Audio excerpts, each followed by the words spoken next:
రమణారెడ్డి తన ex officio ఓటును వినియోగించుకున్నారు. కామారెడ్డి పట్టణ ప్రజలందరికీ కూడా కృతజ్ఞతలు తెలియజేస్తున్నాం. 16 వార్డులలో భారతీయ జనతా పార్టీ విజయకేతనం ఎగరడానికి కారకులైనటువంటి, అలాగే ఓడిపోయిన వార్డులలో కూడా భారతీయ జనతా పార్టీకి మద్దతు తెలిపినటువంటి పట్టణ ప్రజలందరికీ ధన్యవాదాలు తెలియజేస్తూ, ఈరోజు ఈ కార్యక్రమంలో ప్రజలకు అర్థం కావాల్సింది ఆల్రెడీ నేను పబ్లిక్ స్పీచ్లలోనే చెప్పాను. ఏం జరుగుతుంది, ఏం జరగబోతుంది, ఏం చేస్తారు రేపు పొద్దున అనేది కూడా చెప్పడం జరిగింది.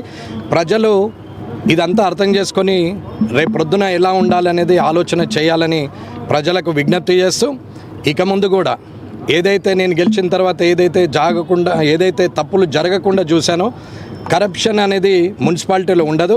నేనున్న ఈ 3 సంవత్సరాలు నాతో పాటు 16 మంది ఖచ్చితంగా ఎట్టి పరిస్థితుల్లో ఒక్క చిన్న తప్పు చేసినా ఊరుకునే ప్రసక్తే లేదు.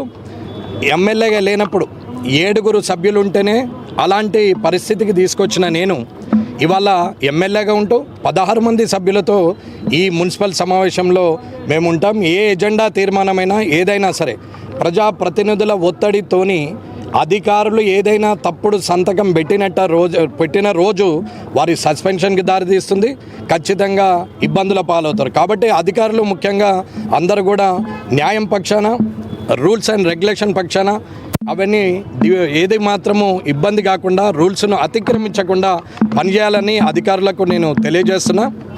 ఎట్టి పరిస్థితుల్లో కామారెడ్డి పట్టణ ప్రజలకు నేను ఏదైతే మాట ఇచ్చినో ఆ మాట ప్రకారంగా ఈ 3 సంవత్సరాలు మాత్రము ఖచ్చితంగా కరప్షన్ లేకుండానే ఈ మున్సిపాలిటీ ఉంటుంది. మున్సిపాలిటీలో ఖచ్చితంగా ఎట్టి పరిస్థితుల్లో న్యాయంగానే ఉంటుంది తప్ప ఎటువంటి అన్యాయాలు జరగవని చెప్పి గత 30 సంవత్సరాలు ఒకెత్తు, ఈ 3 సంవత్సరాలు ఒకెత్తు అనేది ప్రజలకు తెలియజేసుకుంటూ నేనే మాట ఇచ్చినా మాట మీద నిలబడతానని మరొకసారి అందరికీ కూడా ధన్యవాదాలు తెలియజేసుకుంటూ ముగిస్తున్నాను. జై